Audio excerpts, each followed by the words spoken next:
You love your meats, huh? I love that meat, you know. Yeah. I'm going to have to make a trip back down there and enjoy some of that meat too.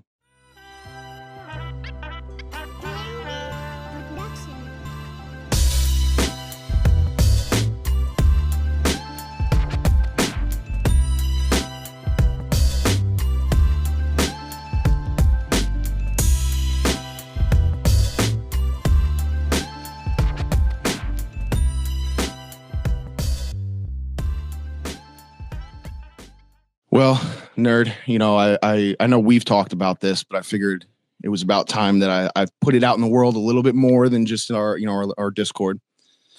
But I'm getting bored. I know the both of us are starting to go bald, and I'm tired of not having any hair on the top of my head. So I've come up with this conclusion that I'm going to go with this hairstyle, and I think that we should popularize it. I think you should join in on this, and we should have the skullet mullet of the summer of 2025. What do you think? Are you in? How does that work? How does it work? Yeah. So you're gonna shave off everything on the top of your head. I mean, it doesn't grow up there anyway, so you don't have to, you're gonna save time. But just the sides, and then you're just gonna grow really long in the back, and then you can do one of those, right? And it's just gonna. That doesn't make sense though, because if it's business in the front, party in the back. What do you say with a shaved head? What's the front business? Different kind of business, I suppose. not the good kind of business you want to be a part of. Yeah. But let's not get too far off track there. We've got a good buddy with us. This is actually not technically the first time he's been on some variant of this podcast. True. In the beginning, before I had joined you here, we had the Nerd Grows podcast, and you had a little segment that would... one of us would be like, we're hacking in, and Mr. Joe's Canna had joined in on that one before. So welcome back, dude. It's awesome to have you. Thank you guys for having me. Yeah, dude. It's been awesome watching you guys grow. It's been a wild ride, and actually mostly in the stomach area. But yeah. No, I meant the plant realm. I guess the videos and the pods are doing pretty good too. But if I'm to think a little bit, you know, my mind can be a little hazy at times. But I think I had actually met Joe before I had even started talking to you, nerd. We'd actually got to introduce us. Yeah. Yeah. My first experience with Joe was he was on Cultivation Conversation. That was the first time I'd ever heard of him, and he'd done the interview, and I was like, oh shit, let's go check this guy out. And he was hanging out over in Yag, and we just became friends. And then not too shortly after that, I ended up driving like a crazy fucking person for the Alabrije pop-up 9 hours away, and Joe took me in, and we hung out, and it's been awesome to it's been almost 3 years now. Yeah, it's been a little while now. Fucking crazy, dude. You said 9 hours all the way down here. I drove, I think, 10 minutes to get to that venue. And then we basically just hung out that whole day. That was really fun. Cool to meet Alabrije himself. Go there and get the pop-up seeds. I think it was the sticky Sapoyo. That's it. Yep. Yeah. Absolutely. Yeah, it was cool. Hung out for the day. Grateful came over to the house, and we hung out for a little bit more and played fetch with the dogs. Played fetch with the dogs. Yeah, man, that was fun. I think you're still the only person really in the industry that I've actually met. Oh, no kidding. Alabrije too. Yeah. Yeah. No kidding. Wow. We need to get you out more. We need to get you to come a little further up north and get you in on something. Yeah. It's been a while since I've gone up north. It's miserable, so you're not missing anything. Right now, yeah. We'll wait till summer. I dealt with enough of the snow and everything. Yeah. Oh, I'm ready for this shit to be over. But speaking of that, let's start from there. That drop. Have you grown out that sticky Sapoyo yet? Yeah. So I grew out the sticky Sapoyo. That one was really good. Very resinous one. Very frosty. A little more like earthy terps on that one, I believe. It's been a little while. I think I grew that one immediately because that was the first one I ever got to grow from Alabrije. Okay. You had actually brought me a few other seeds from him because I'd talked to you about it. You knew that I hadn't grown his stuff before. So I think you brought me some like purple Pantarania. Yep. Calabrino Funk. I actually recently grew that one too. I've been trying to knock out all the Alabrije stuff that I hadn't gotten to yet. Now, have you grown that to completion yet? Which one? The Calabrino Funk? Yeah. I just finished that one. It's about a month into cure right now. Okay. So we just had our first try of it. I actually haven't, but my girlfriend has, and she loves it. I mean, she specifically came to me and asked for more of that one. No kidding. It's out of the stash. So I've heard that it's got the Burger King Whopper terps. Can you verify that? For me, I need to ask about that specifically. Dude, that's a very specific odor. I worked at Burger King for a few years. That's what I'm told it is, dude. There's no other way. I don't know how I would like that, but I'm also pretty like taste and smell deaf. Like, that's right. I don't know what I think it's my allergies. I don't know if anybody else has this problem, but everybody has their ways to describe and all the different terpenes and everything. And I can pick out certain ones if they're very specific. But man, I have a really hard time pinpointing what stuff smells like. My biggest problem, I think, with identifying things, like I can smell something, right? Like you smell it, you're like, oh yeah, this is weed. And then you start to smell and you're trying to go in just a little bit deeper. But I have a problem of going from what's going inside my nose to what is like trying to kind of find that memory or whatever. I just can't do it, man. Like I can't be like, oh, that is a 9-day-old ripe grapefruit with 15 grams of sugar on it. And you know, like I can't fucking like I am envious of people that can do that. Yeah. Me too. I did not get that skill set for sure. No. Now, I guess while we're on the topic of that, your consumption, what is your preferred way that you like to consume this plant? So recently and for a little while now, it's been mostly dabbing, mostly rosin. Okay. I have bad asthma as well. So allergies, asthma, all that stuff. So smoking flower has been pretty rough for me. Even if I do it a couple times a day, I notice it the next day.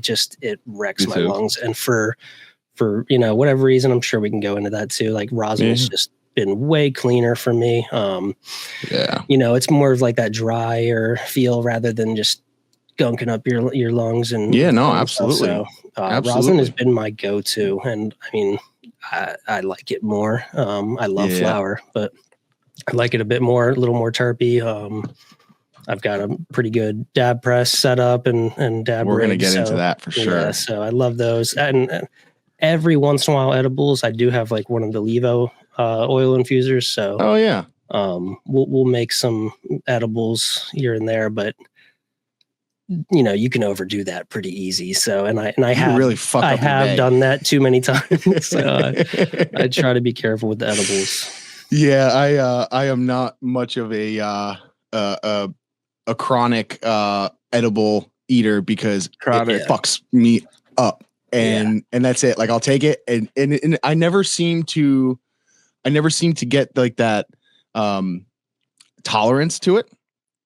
It just always seems like whenever I take it, it's like, yep, all right, an hour in, I can guarantee that I'm gonna be fucking yawning. My fucking body's just gonna want to fucking sit there, and I ain't doing shit.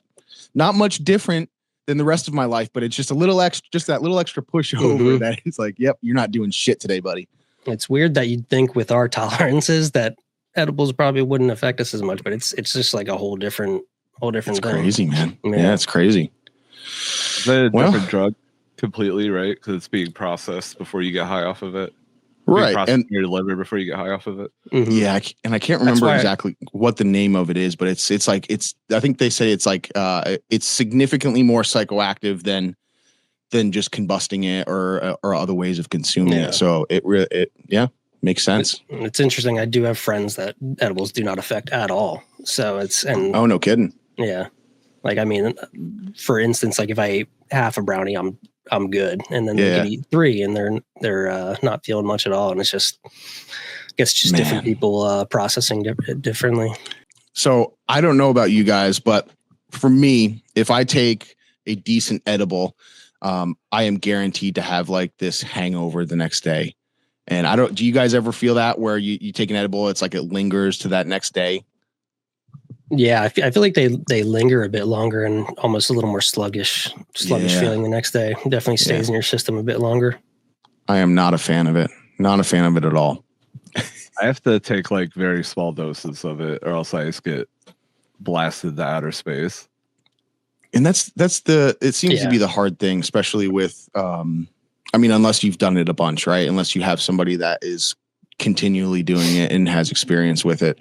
It seems like those edibles are definitely, you have an edible that Nerd made, and then you have an edible that Joe made, and what, you know what I mean? They're going to be completely the consistency, different. Yeah. Like it's like the potency, obviously that has to do with the flower and this and that, but it's so hard to really to dial in that edible thing. So my mom makes all of our edibles. That she does. She now swears by the Alabrije recipe, butter recipe from a zine. Oh, no kidding. She's like, I'm just making butter like that from that one. Hell yeah. I actually went back through the Alabrije zines recently just to look at some of the recipes, and I need to print those out or separate them because I want to try some of those as well. Yeah, that'd be awesome. I know. I think Alabrije cookbook coming soon. Yeah. That's what I'm saying. At the end of the year, he puts all 12 in. Yeah, that's what I'm thinking he's gonna do. I could have swore that I had seen him post that somewhere, saying that was kind of one of his goals was to down the line have enough of these zines with different recipes in it that he's gonna make a cookbook. So that'd be pretty sweet. I'll probably never cook half of the stuff because I'm so lazy. I never get in the fucking kitchen to do that stuff. And then I get high while doing it, and then I fuck it up, and then it just doesn't work out. And cooking is, especially baking and stuff like that, right? Like it's definitely one of those things. If you don't do the steps correctly, you're guaranteed to fuck it up. Yeah. Now, if I could just like mix something up and just do it real quick and throw it in, I'll be good. But no, I am not a baker. Baking is tough. Oh yeah. I've wanted to get a little bit more into cooking and baking and stuff. I just haven't had the interest to really dive in head first because I'm very 0 or 100 person. So I know I'd get pretty into it, but I've started with like the grilling thing. Okay. So I got my grills and stuff, and I'll be like, let's start with that stuff, and then I'll move into the kitchen a little bit more as I need to. But that's cool. Now, what are you doing on the grill? Are you smoking or? Okay. Yeah, I got I have a pellet smoker, Camp Chef pellet smoker, and then I've got a griddle as well, flat top griddle. So no shit. Okay, so you're getting fancy out there. Yeah, I like doing like wings a lot, and just typical burgers, steaks, stuff like that. I haven't had the smoker that long, so I did like one pork shoulder so far. That was amazing. Oh, nice. So I'm working my way up through the different cuts and different meats for the smoker, trying to figure it out. It's been a winter too, so I haven't been out there as much, but yeah, it's fun. I love cooking out there.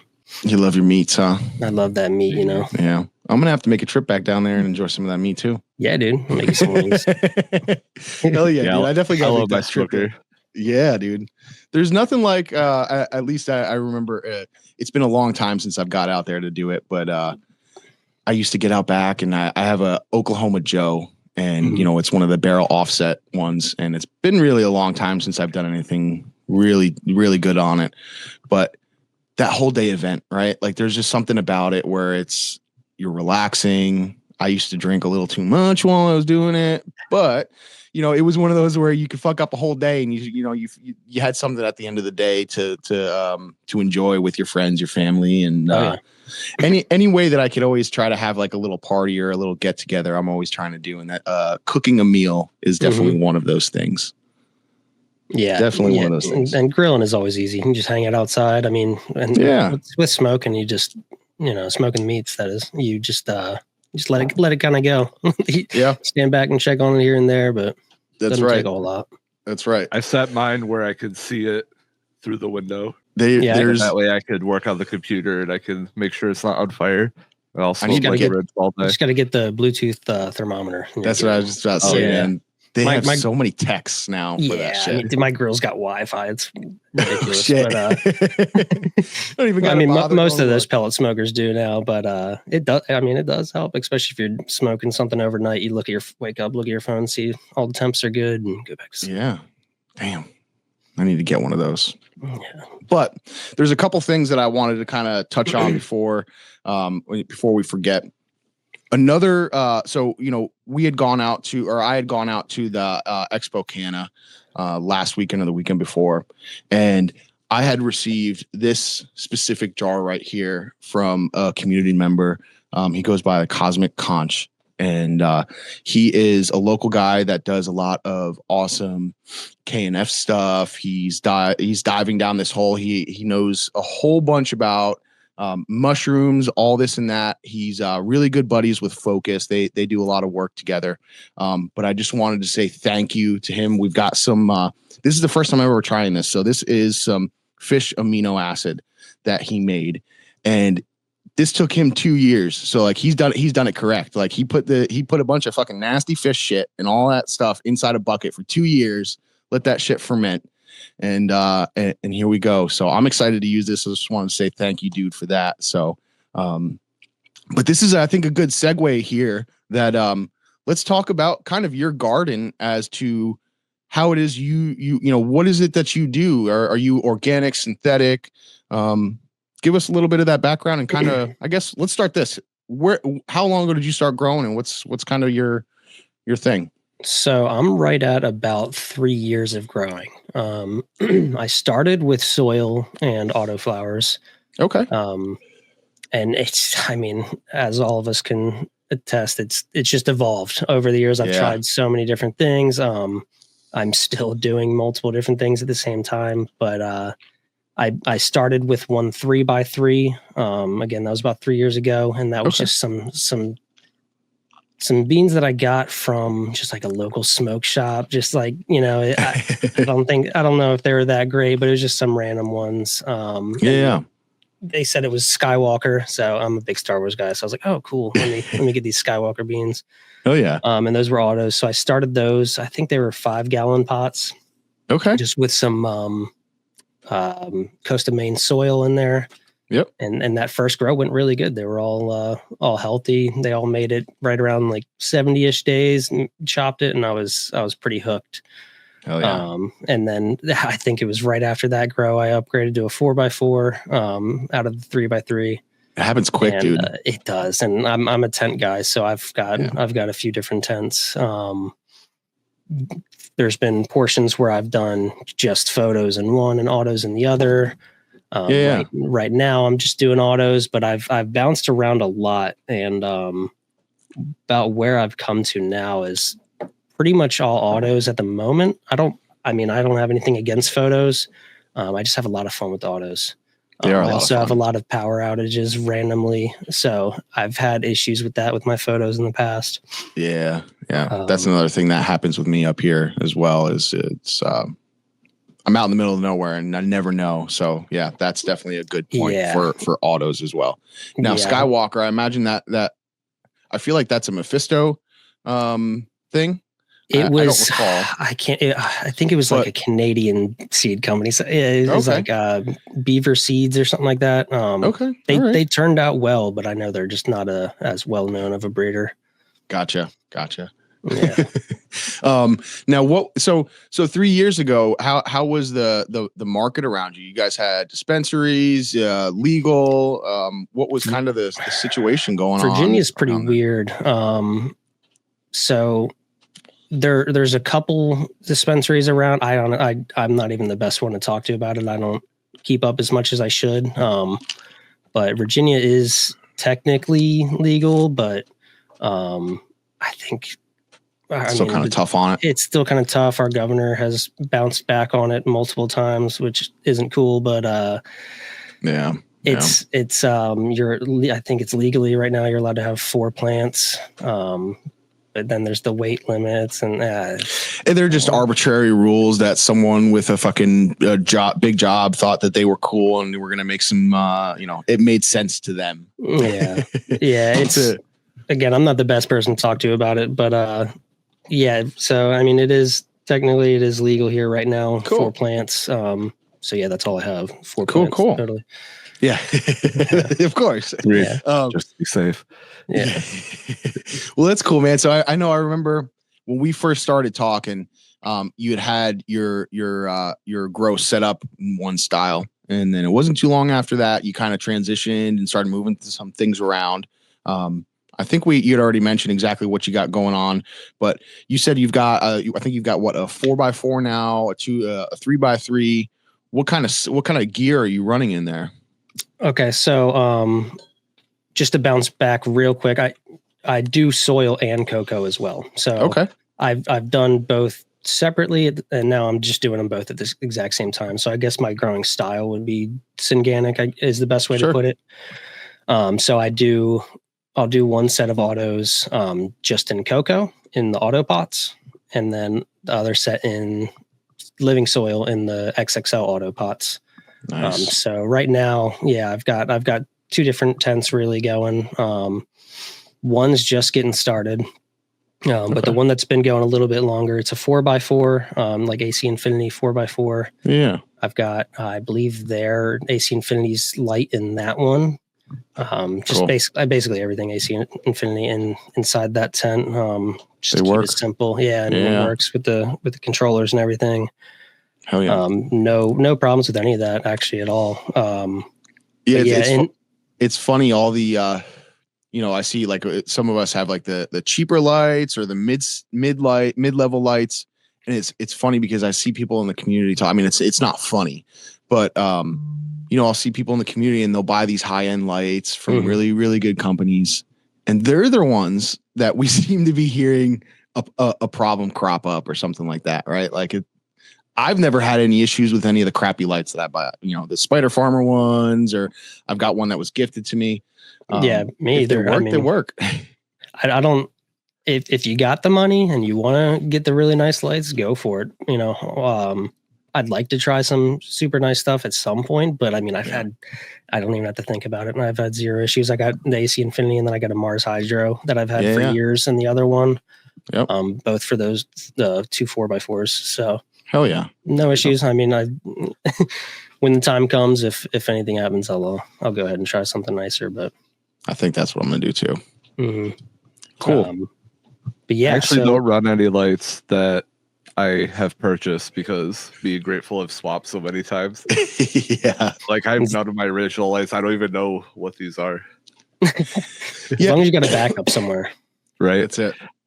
Yeah, it's funny. I think that the one light that you have in there, so it was actually a local up in Massachusetts, a local grow store that the guy that owns it, he ended up getting with a company and he ended up having some lights built to his own specs. Right. And this was the first tent that I had ever bought. And it was like a kit that had already been used by the owner, and he just brought it in the store and they were going to sell it. It was like the full kit, right? You got like the 6-inch fan, you got the a Gorilla Grow tent, and you got 2 lights that would fit a 3x3, and it was $420. So I was like, fuck it, I'm getting it. So I don't even know that is the light that I gave you is a brand of any kind. That is a one that was specially made for somebody. So that's pretty crazy. Decent light. I know you had just recently, after we had first met, you had gotten Earth Box. And that's what I really want to hear. I mean, I want to hear about what you're thinking about cocoa, because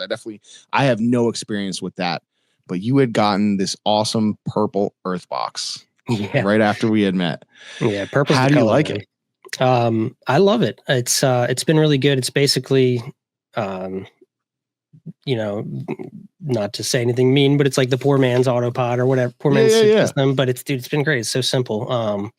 I use both. I use both, and it's a little bit more soil.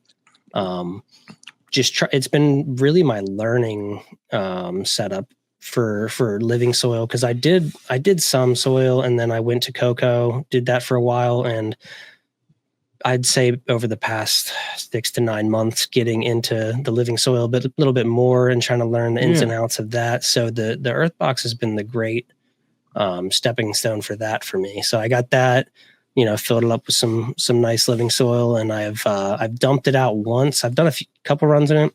Yeah, dumped it out once, just re-amended it and filled it back up. And then this time, what I've got in there right now, I just did your style, just no-till basically.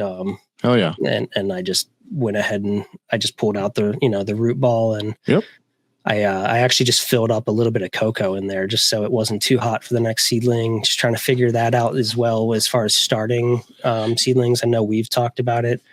It can be tricky, especially with living soil, man. All that shit that's going on in there. There's stuff that's hungry, and I've seen many seeds disappear. Yeah, I definitely like starting, especially with autos, starting them in cocoa. I've said it to you too. Like, I just feel like the soil is just a little compacted, and it might give the autos a little bit of a hard time. I could be wrong. It's just my feel on it. No, I think that's definitely a very, very good point. It's something that I hear, I think, across a lot of places from a lot of people, right?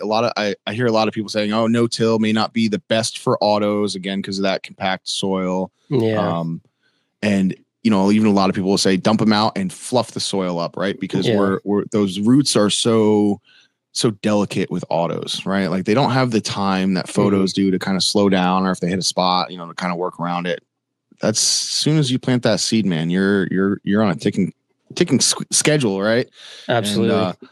But I haven't noticed too much. I haven't had. I mean, I have varied results, right? Because sometimes I do have some pretty bad stunted plants, and sometimes I get some really awesome plants. So it's kind of a gamble. But I like what you're doing. I think that's definitely giving them that little buffer zone where they're able to run through a little bit softer, right. Medium in this case. Yeah, they're able to shoot out real quick, so that's helping their growth, and then they get into the other stuff, and by then they can work through it. So I do like that. You're not far off that. I mean, you're using the peat pucks or the cocoa pucks, right? Yeah, I do have the peat. Now, how much cocoa? Like, so you're doing this, so you pull the root ball out. How much cocoa are you putting in there? If you were to say like a couple handfuls, like a fistful, maybe like half a solo cup's worth, because I don't want it to not have any nutrients for too long. So just kind of enough to get it started and get that taproot down there a little bit. It's been working pretty well for me. I mean, I see how, if you've done cocoa grows, the plants explode and they grow so fast and so vigorous. So I just trying to start it out like that, and then you got that living soil to just do all the work for you after that. Hell yeah. I've always contemplated doing cocoa, just to say that I've tried. Yeah, you should do one auto out of it. One of the things for me is with running, and again, I think this is one of the things where I just maybe didn't do enough dive down into it and really see, but like for me, because I'll go away and either the wife will have to take care of something, or they're fending for their own for a little bit. Doing cocoa, and I guess if I had auto pots, I wouldn't have to really worry about the watering, but then I've got to worry about the nutrients, right? And then I'll be honest with you, I haven't touched a pH pen or any of that stuff in a very, very long time. Do you find that you really have to pay attention to that stuff? You find swings, and how are you feeding them in cocoa? Is it in the res, or are you amending that cocoa before you run it like a super? Yeah, I'll go into that tent a little bit right now. So I've got 4 2020 testers in my cocoa tent. That's right. So you're part of the 2020 Mendocino A-team tester team, correct? They're awesome. They've been great. Oh, yeah. Absolutely love their genetics. But and I still have some of theirs that I've got to run from you that you gave me a while back. Mm-hmm. Yeah. They've been awesome, man. I really like them, the whole team over there. Hell yeah. Right now I've got in cocoa. So these are 5-gallon Autopot XXLs. I've got the cheese, the perm, grape gas, and auto whip. Okay. So I'm really excited for those. But yeah, so I fill 2 5-gallon buckets. I do about half RO water and half tap water in those. And then I'll mix them up. Right now I've got some Athena nutrients. I don't think it's that difficult, honestly. It doesn't bother me as far as the mixing them up, especially, I mean, the Athena's liquid. I've tried powder nutrients as well for salts. But this has been pretty good for a while. I hear people have great results from Athena. A lot of people like that stuff. So so I mix it up in 2 5-gallon buckets to fill up the res. I do just under what they recommend. Okay. But I basically start that probably about a little less than a week into the plant's life. I'll just hand water it, and then around day 20-ish, depending on how lazy I am, I'll go ahead and set up the system and turn on the auto pots. But I like to use the Athena right now. I also add in, I like my Micro Life Hydros products. Yeah. So I use their Photo Plus and all that shit. Terps Plus, Nourish, all that stuff. They're great. I mean, I think the Photo Plus was one of the first things that I started using, salts or living soil, that I started using. No kidding. I really noticed a difference, and I was like, wow, these plants look a lot healthier for sure. They do like that stuff. I've been using that ever since. Hell yeah. But, that's what I got going on in that cocoa salt tent right now. I'll also like to do some plants in the cocoa, and then I'll do them in the living soil as well, just to see how they compare. I've done that a few times now since I've gotten the XXL autopod set up in the other tent, and doing the living soil in there. That's been a whole fun new venture and figuring that all out. Now, those are the XXL. They are 10 or 13 gallons. 9 or 13. Yeah. 9 or 13. So okay. I've got the 9 right now. Yeah. Hell yeah. Those things are awesome, man. I've done photos in there and the autos as well. I think this is like my 3rd cycle using this same soil. I've re-amended it, but now you dumping those out? Yeah. So with those, I'm dumping them out. Again, I don't know why. I don't want to just start them in it right away. I like to dump them out and mix it all up and re-amend it. I should just do, maybe with photos, I'll just do a cycle where I don't touch it and just get them in there and fuck it, give it a try, get it going first. But I just like dumping them out and amending it and mixing it back up. Ain't nothing wrong with that at all. I'll lean back on it's my laziness that I choose to run no-till. I just call it no-till because I don't dump the box. Yeah, it's a lot. Me and my girlfriend did all the pots about a week or so ago, and just dumping them out, mixing them all up in the big old Tupperware. Yeah, it's a lot. Now, so because this isn't something that I do and I'm unfamiliar, and I've actually had people ask me my opinion on it. So you end your run and you're dumping your bag out and you're going to re-amend it. You're putting dry amendments in, and then do you feel that with autos, I guess more specifically with autos, because we're putting all that brand new organic material in there and all the amendments, do you find that is it better to let that sit before you're wanting to plant in it, or do you just let her rip right away? So there's the right answer and there's what I do. So no, I think that you should let it cook for a little while. Sure. I'm so last minute and can get lazy about it that I just forget, and I'm ready to start it. So you gotta go. This last one, I re-amended it. I started, but that's also kind of where the that little pit of cocoa comes in. So I'm like, by the time that it gets to the soil, it should be pretty good. Yeah, no, that makes sense. Should be pretty good. Should be. Yeah. We're praying. Yeah, so that's why cool. That's another reason why I'll do that cocoa, just to give that other soil time to cook a little bit. No, makes sense. Makes sense. Now, what's your opinion on transplanting with autos? Do you like to do it or you don't do it? No. I have. I just think it's unnecessary. It could be better. I haven't done it enough to know, but sure. I just don't really see a point to it. It scares the fuck out of me. That's why. Yeah, I am so clumsy, man. I think the 1 or 2 times that I did do it, I took it out of the solo cup at the wrong time, and the root ball everything fell apart out, and I'm just scrambling to smush it in there, right? Yeah, what a nightmare. Yeah. Oh man. It's not something I should be doing. No. Well, what else? You got anything else going on in your garden, or is that pretty much everything we got going on in there? It's a lot. Yeah, I told you about the 2020 tent. The XXL auto pots with the living soil right now. I have all Alabrije going, so that's a full Alabrije tent. Yeah. So I'm doing Chem Labrada, Backup Terry, Tangy CBG, and I think is it Dog Walker CBD. Oh, nice. Yeah. I think I've actually got a little. I know he's got a few of the different CBD or CBG ones. The one I've got going is the Dogathon. That's it. I think. Okay. Yeah. So I've got a little bonsai of that actually that it's getting ready to be harvested soon. So it's stinky, dude. She's got some little fat leaves on her, even for just being a little plant. So let's see what you think. Have you ran any other CBD plants like that? I've run his. the purple statter dial, Okay. that purple one. I ran that one a while back, and from talking with him, there was a couple different phenos, or there was really two. There was like a purple one, and then there was a green one, and I had gotten the purple one. Definitely had more foxtailing, more.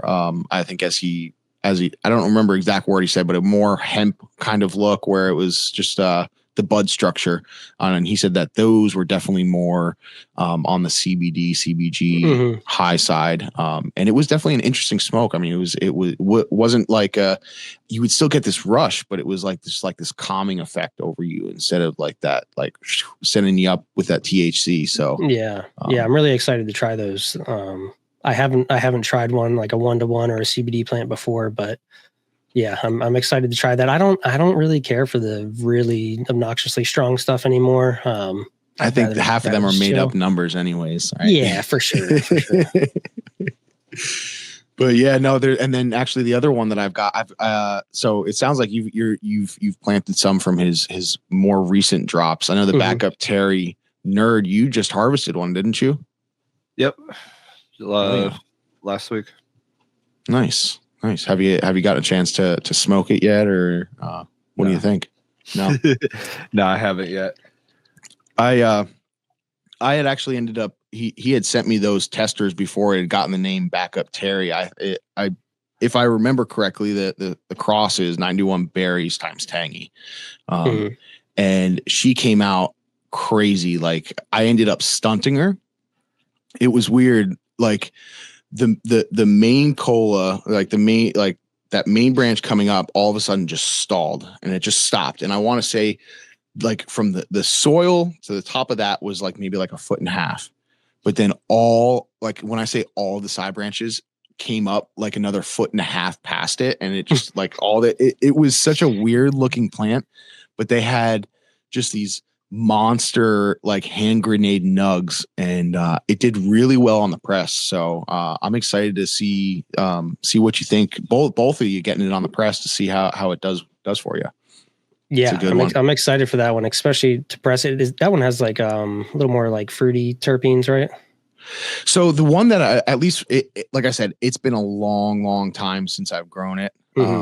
I remember just a lot of funk, but it was like kind of like the tangy funk that I was getting out of it, like some fruit in there. But yeah, it's been so long that I would be really trying to reach back in the files of my brain that are no longer available. I get that. Yeah, I'm excited for that one. I've pressed a few of Tangy's. Few of Alabrije strains. I've pressed Tangy. I've pressed Sticky Sapoyo. Yeah, nice. Yeah. I'm excited. It smells like a 9-day-old grapefruit with 15 grams of sugar on it. Nice, solid. Bag it. That was a good one, dude. Oh, but then so the other one that you've got going is you said the tangy CBG. I actually have Nerd and I both planted the tangy mixta. So I too want to go down this hole of mixed ratio plants, or even trying like just growing a CBD plant just for the hell of it and see what it's all about. Like that definitely interests me. Yeah, no, it's definitely really cool. I put it off for too long. I talked to him recently about it, and he recommended that CBD plant that he has. Nice. I even talked to Alabrije about. I was like, "Hey, have you ever grown a straight CBD plant to make dog treats or anything?" I'm just trying to think of how I could help my dogs as well. Yeah. And he had a good point. He was like, "Yeah, but you don't really know how much THC might be in there, and I don't want to mess with the dogs." I was like, "Yeah, that makes sense."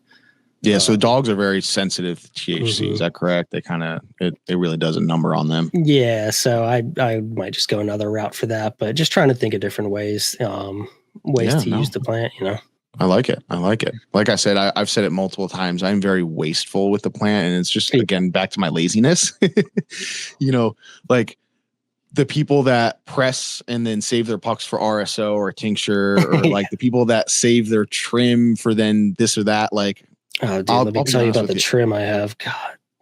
Yeah, what do you got? You got something to run through. I have half a freezer full of trim bags from the last couple years that I've every year. It's like, yeah, I'm gonna get a washer. I'm gonna do some bubble hash, and hell yeah, I haven't gotten a washer yet. So, dude, it's one of those things, man. I can promise you, or it's like I've done it a handful of times now, but I haven't done it this season. And I've told Nerd, dude, I'm gonna fire it up. Like, we're gonna get it going. We're gonna get washing. And then I'm like, I think about it. I'm like, oh, it's so much work.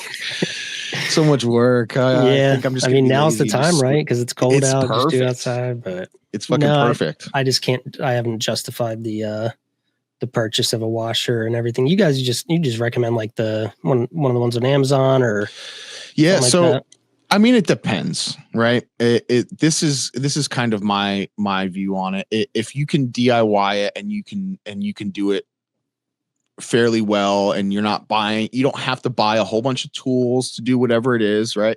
So that being said, I have a one of the modified RV washers, right? Like one of the portable ones, but you can go right away and start washing in it, but there's definitely some things that you have to modify on it. Like the hose. The hose is definitely one of those things. And this is where it kind of gets into that DIY thing where not everybody's going to have the tools or feel confident enough to now hack into however much money you just spent on something, right? Mm-hmm. And then to modify it, and you can be confident in saying that it's going to be okay and it's going to work the way that it should. I would definitely recommend anybody that wants to get into it and doesn't want to spend much money and has a little bit of, little handy, being able to be handy and feel okay with it. Definitely get a cheap RV washer, mm-hmm. and then go to the hardware store. You get some pipe fittings, you get some PVC pipes, right? You get some elbows, you get a valve for it. And that's all you really need to do. I mean, depending on which washer you do get, there's some that you have to watch out for any like holes that are in the back where it will allow that water back there. Of course, there's mold and issues you have to worry about reusing that thing. So there's a lot of things that if you're going to go the cheap route, you're still going to have to deal with something because you've now cut a corner, so to speak, right? But there's a lot of cool companies that are doing things that look, again, it's money. But there's a company that I think that's local-ish to me. Like they're in the Northeast. And they make a really, really good looking washer. I know Master Yoda has one. Istig has one. I think you're looking at like $1,500, but that comes with the vessel that has an automated thing on it. You've got all of your bags. You've got the bucket, and then it's got a reclaimer. So as you're washing, as you're dumping all of your stuff through, it's going into this bottom bucket, and then you have a hose that just has a pump in it, and that's what you're using to process, your raw material. So like, you know how much that would cost and what kind of contraption that would look like if I was to DIY that? Like, that's going to be a fucking nightmare. Yeah. So like, it's cool that options are popping up like that. Yeah. There's people that are doing good things. Of course, you just have to, you have to just keep your eye out there. Another thing that's great about being in the community is if you have questions or, there's other people that are doing things, just reaching out and just saying, hey, I'm thinking about doing this. I can guarantee you, especially if you're in our Discord or in the other Discords, there's going to be 10 people that are going to start jumping on you saying, hey, this is what I do. This is what I do. And you're going to have so much options to choose from. It's just making that choice, that educated decision. Then after that is the trick. Absolutely. So yeah, I'll probably start, get one of the lower end setups and do all this trim that I have, try to figure out the process. And then there comes the time to press it all. Which I know you have like a digital gate or gauge with your press. I think that's definitely one of the most important things when we're talking about pressing any kind of stuff is definitely having that gauge, because that takes out so much guesswork. Now that doesn't say that someone that because I don't recall if you had a gauge or not, but I feel like we've talked about it and you're like, I've got this feel, like you can just feel it now. So some people can do that. And if you got that feel, and hey, it is what it is. right? Yeah. It's probably, I don't know. It might be a good way to start it. That way, you learn the feel for it. I've got one of the rosin press New York presses with the bottle jack. One. It's a big one. That thing is heavy. What size of those plates you got there? They were big. It was like 4x8 or something like that. Yeah, 4x8, somewhere in that range. But they've been great, man. I've absolutely loved that press, and just using the bottle jack, getting used to the pressure. I usually do 2 pucks or two, bottle tech method pucks at the same time, usually around 6 to 7 grams each. Yep. And that thing's been great. I mean, yeah, I bet yours just chews right through that. But before we get too far on the press and speak, just going back on that hash talk, Nerd actually just recently got him some sift screens, and he's kind of going down that path of doing some dry sift. I've never personally done it. I've only ever done the water extraction. But Nerd, give us a little bit of how has your experience been so far with messing with it? Because I know we posted some reels. We've got everybody's wonderful opinion over on Instagram on what we're doing. So we thank you. But yeah, dude, what did you think of your first run through your new screens? It's been pretty cool. I got 4 screens, and when I knew it was coming in the mail, I was also harvesting a bunch of plants. So I did like a bag of fresh frozen in the freezer. Okay. A bag of dry trim. And then I also just had like 2 mason jars of keef that I've been saving up. Hell yeah. So I tried like each one separately, and like to try to learn as much as possible in one run. Just, and get my feet wet kind of thing. But yeah, it's definitely tough. Good process. Yeah. What screen size do you recall on what screen sizes that you ended up picking up? So I think it's 60, 90, 110, 200. Okay, cool. Oh yeah. Yeah, I'm gonna have to I think I may have some material over here that I could probably get to you to do some practice, because it's one of those things where just doing it actually doing it is where you're gonna learn, right? Like I think pretty much with any kind of hobby or any type of thing, we could sit here and watch videos, or we could talk to people about it and get a good grasp on it and get good knowledge. But at that point, we're just regurgitating the information that we have. Actually putting your hands in and doing it and having those different variables and actually learning how to have to work through it is a completely different story. Yeah, I like getting as much practice in as possible. I was able to do like 2 presses, and one I screwed up, and then one came out really well. I would say you had sent me some pictures of the one that you it was so blonde. It was nice. It looked really, really good. Yeah. Yeah. I was proud of them. What micron bags are you using? That was like 37. Mm-hmm. Yeah, I think you got 37. Yeah. I bought 25s, but I haven't tried them yet. So that's right. Like the lower the micron size, the more filtration you're getting, right? Like that's just a proven fact. There's no other way around it. Most people will say pressing flour at 90, a 90U bag is sufficient enough. There's going to be other people that are going to tell you it's got to be 75. Again, sure, it's going to be cleaner stuff, but it's really for us, it's personal preference. Yeah, it is what it is. I still get decently clean stuff out of 90s, and I'm going to continue to stick to 90s, but I do want to try a 75 just to see how it is. But with heads and rosin, with heads and hash, 37 is what I learned. So that's what I've stuck to. I went to a class by the soil makers, and that's what they use, a 37 inside a 160.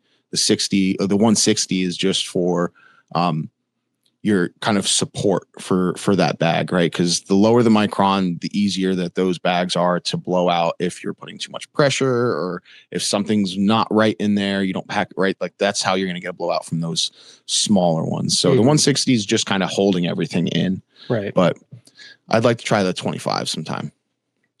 which I did get blowout, but it was like the way it blew out. Like when I was collecting, it was easy to ignore it. It just made its own little dot, and then I like ignored that dot and collected everything else. Easy enough. Okay. Oh yeah, that's cool. Yeah, it's kind of good. I tried rolling a couple hash balls. Definitely need more practice on that. I think the first two I made came out, I think, pretty good, and then the last one like broke in half while I was rolling it, and then it was at the point where it was too compacted where I couldn't like get it back together, kind of thing. They have to throw the lighter and glue it back together. That's cool. That's cool. Yeah, I haven't tried any of that yet. You've got to, man. There's so much on the list to do. I'm excited to try new things though. There is, man. We still got plenty of time. It's still cold enough. You can go out in your garage and play in the freezing cold with some water. So got to get to it, man. Even I know some people will do like a 5-gallon bucket, right? 5-gallon bucket, and you just stir it up with a spatula or something like that, and that's easy enough, right? Like you're only at that point, you're only in what it cost you for the bags, and then if you decide to buy ice or not, right? Yeah. If anything, just to free up my freezer space again, That freezer's got to smell really good though, huh? It's funny. Anytime I trim and put a new gallon size bag of trim in there, it's like a week or so. I open even the fridge and I'm smelling it. So yep. Yeah, it's I remember putting some of the fresh frozen in there and it was stanky. Yeah, I'm wondering how long it's even gonna last for in there, like how long it'll still be good or worth it, or if I should throw away some of the older stuff. But yeah, I don't know. I mean, I've never personally stored it in there that long. Again, because like I said, I'm wasteful. Most of my trim just gets thrown out to the chickens, and the chickens eat it. So I mean, sure, that's right. That's cool. But I know for a fact, Master Yoda, he's done quite a bit where he had saved up a bunch of trim, and he said he had it for like a year plus. Mm-hmm. And I mean, as long as I guess it's stored properly, right? Like you've got it bagged up enough where it's not, even though it's it's not getting like freezer burn or oxidized still. I think you'll be good. Yeah, we got some in like the vacuum seal bags just to compress them and make a little more space. So yeah, you're good. You're good. But not too much longer. You got to get it done before it gets too warm. I do. I will not feed into it. But then I need a gauge for my press, and yeah. Well, these things have to happen. No, I could probably do it by hand. Again, I don't mind experimenting with the trim and all that stuff. I don't expect it to turn out amazing. It's not like I'm washing a full plant. So yeah, that's a chore for fun. Hell yeah. Now, one of the other things I know that you do very, very well, and that's kind of how I think going through cultivation, what they really talk a lot about was you do really well with cameras. You take really, really amazing pictures, really awesome shots. Thank you. I know we have some camera nerds and people that would like to talk about, like, hear at least that kind of stuff. So what kind of gear are you running? What kind of give us a little insight on how to take a better picture. Yeah, man. Because Lord knows mine are shit. What I do isn't usually an option for most people unless you have a background in photography. I have a pretty decent camera. I've got a Sony A7 III. I've had it for years. I absolutely love this camera. I mean, if you can get any kind of mirrorless camera, even if it's the smaller Sony or something like that, it'd be really good. But I have a background in professional photography, so I've got all the equipment. Oh, shit. I've done every type of photography over the years, whether it's weddings or porn. No, actually, no, not every time. Not every type. Nerds waiting for that one, but no. Pretty much everything though, as far as commercial or weddings, anything like that. Yeah. Sports photography for like fitness competitions, all sorts of stuff. No so anyways, I already have the equipment, so I understand. I can't really say go get this because it's thousands of dollars. It's not really worth it for most people. But I would say, for most people, what would be worth it is you use your phone, just have good lighting in there. I use the tent lights. Okay. a lot of guys will pull their plants out and set them up with, like a nice black backdrop and get the lighting all right. And that's the better way to do it. Again, going back to the lazy thing, I just like to take a picture of them where they're at, especially in the auto pots. I'm not going to make a mess trying to pull these big old auto flowers out of there and true soil the floor and everything. But I'll just do them in the tent.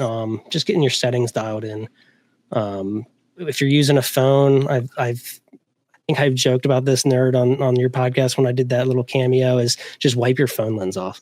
I mean, it's one of my biggest pet peeves. Just being super OCD about photography and everything is just use your phone, but just wipe your lens off. Just wipe it off with your shirt real quick. But yeah, getting the lighting right, and then you can do a lot, especially with how these phones are now. Like, I mean, their cameras are so good.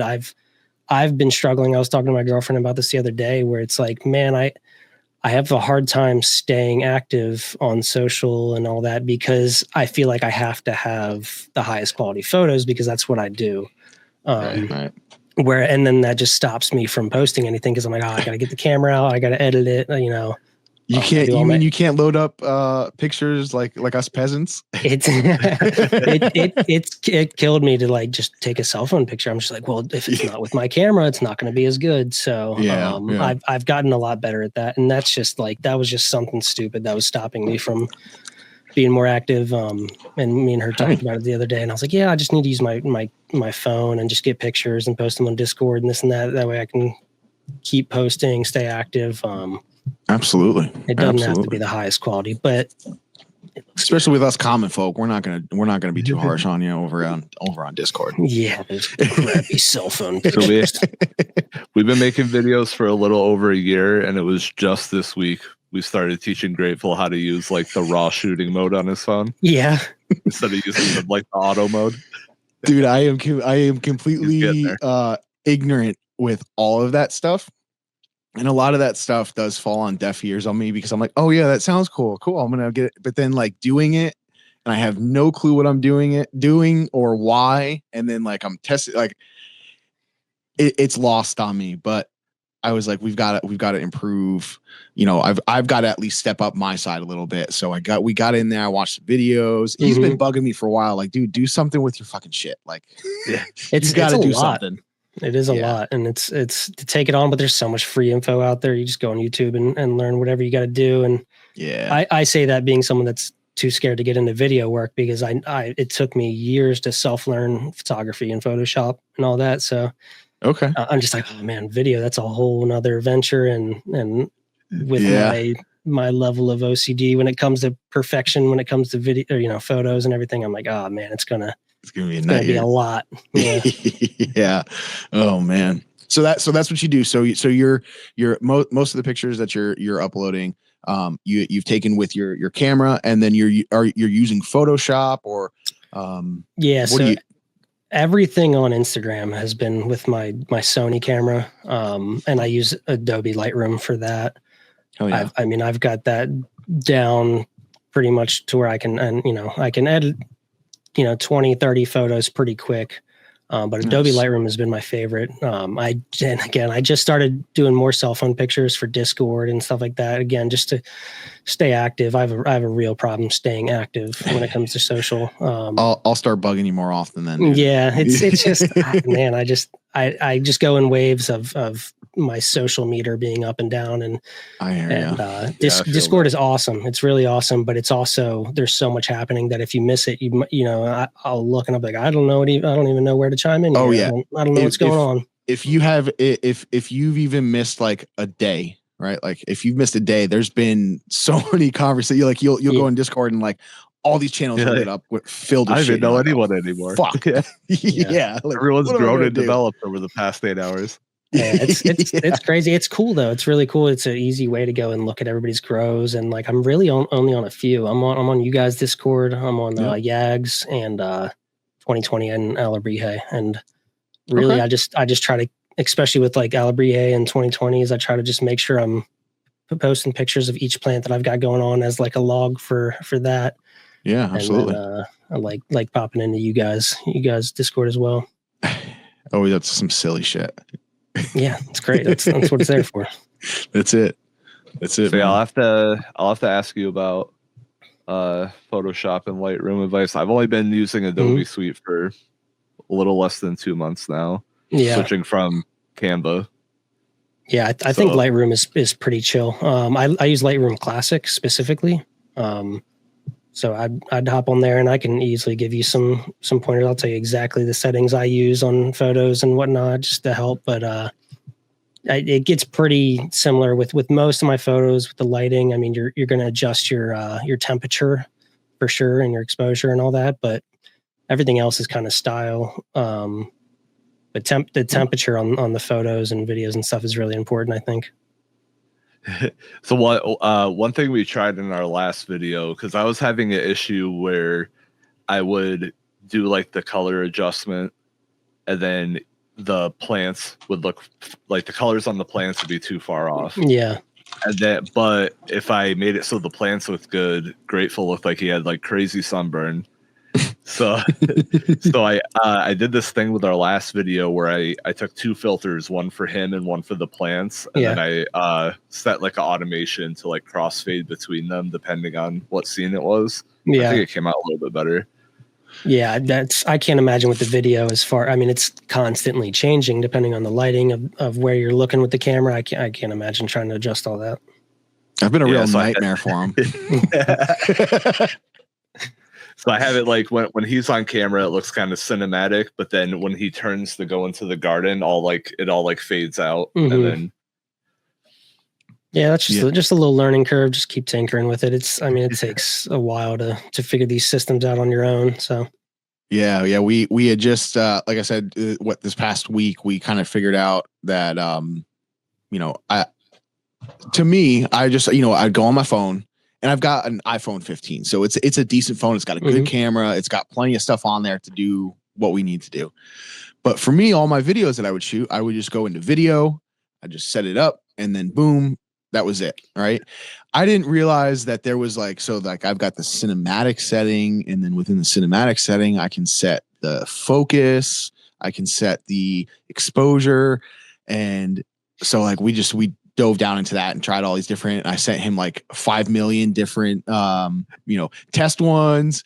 So we ended up landing, but the video files, because I have to, I load these onto a Google Drive, and that's how he's able to get them. Yeah. And since doing the different settings, so now I film, instead of it just regular video, I do the cinematic. I think it's a negative 0.7 exposure, and then it's on 4K. Right, dude, the time that it takes for those, the file size on those videos compared to what a 5 minute for a regular and a 5 minute for that is insane. Especially doing the 4K. Yeah. Have you thought about dropping it down just to 1440 or something, just to save yourself some space? I mean, that's probably a smart idea, right? Yeah. Probably, I could probably just do the. We'll have to do some tests, because it does definitely come out clear, right? And ultimately, that's what I want. Sure. I want to the folks that are going to watch the videos, I want to at least try to give them as best quality as I can. I don't want to just sweep it under the rug anymore. It's like, okay, yeah, I made the video. I want to try to improve, so it's not we're just getting stagnant, right? I want to put everything that I can into it. I can't afford a really fancy camera, which would be the best thing, right? And that would be the easiest. But if that means that I've got to spend a little extra time on tweaking the camera settings and this and that, then that's what I'll do, because I don't want people to have to watch stuff that, it looks like crap because dude's fucking filming on a fucking 1080p fucking, webcam or some shit like that, like a 720. Some just some shit. So don't go below the 1080. Yeah.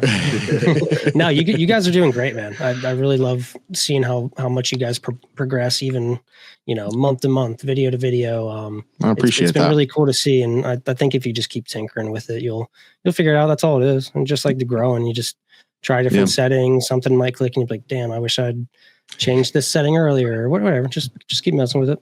Yeah. Well, listen, we're getting towards the end here, and do you guys have anything else you want to go out with, or do you want to go ahead and do any plugs or anything you want to wrap up? Yeah, I'll just give some plugs real quick. Yeah, if you guys aren't already, check out my my Instagram. It's just Joe's Canna Grows. I just started an X not too long ago just to get something else going as well. If not, you can also find me on Discord. I'm on these guys' Discord and a few others that I've mentioned. Shout out to 2020. Shout out to Alabrije. Shout out to my girlfriend for helping me get all of this done all the time. Hell yeah. She helps keep it all rolling. So I can't thank you guys for having me on. Yeah, man. Of course, dude. Listen, like I said, you were one of the first ones. I think my first video that I ever made, it was that putting together that tray to grow with New Moon's bed. That was the first video I ever made. And it was around that time that I was talking with Nerd as well. But I think I was the first video I ever made. I sent to you and I was like, dude, what do you think? You're like, this is fucking awesome. Fucking do it. Like, I'm so excited for you. Yeah, dude. I had to push you a little bit to get those videos out there. It was the both of you were like the cheerleader in my corner. Cause like, dude, I was like, when I tell everybody, like, I don't say it just to say it, like it was tough for me to really kind of do that push. And then once it was like ripping a Band-Aid off, right? Like once you've done it, then it's like, well, it is what it is. It's out there. And if you're getting good feedback or even if you're getting bad feedback, you know, it's how you take it. Yeah. And you guys really supported me. So I want to say thank you to you specifically, Joe, and thank you for joining us. And thank you for your support, man. You're a great friend and a great person we have in the community. Of course, man. Thank you guys. Love to come back anytime. Absolutely. You're welcome back anytime, man. All right, y'all. We'll see you later. Later. Peace.